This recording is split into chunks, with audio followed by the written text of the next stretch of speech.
all, welcome back to Excel skill. Today we learn the new function called COUNTIF function.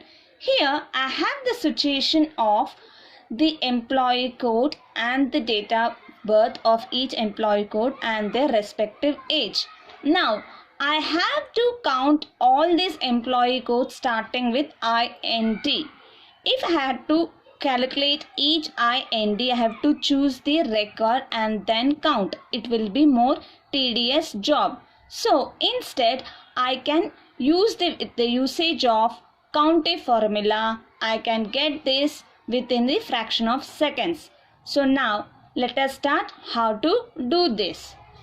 Give equals, press COUNTIF, open the parenthesis, and it is asking the range.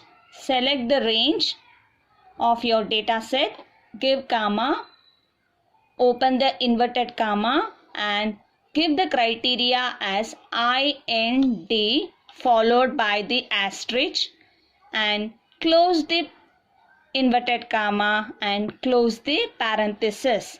You would get the employee code starting with IND is of 9. The same way, if I had to change here to some other employee ID, it will get affected. Like this, many Excel tips and tricks will be shared to you. Your subscription is important to me. Please do like, share and subscribe. Thank you for watching this video.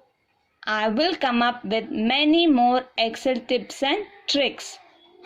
Once again, thank you for watching this video. Do subscribe.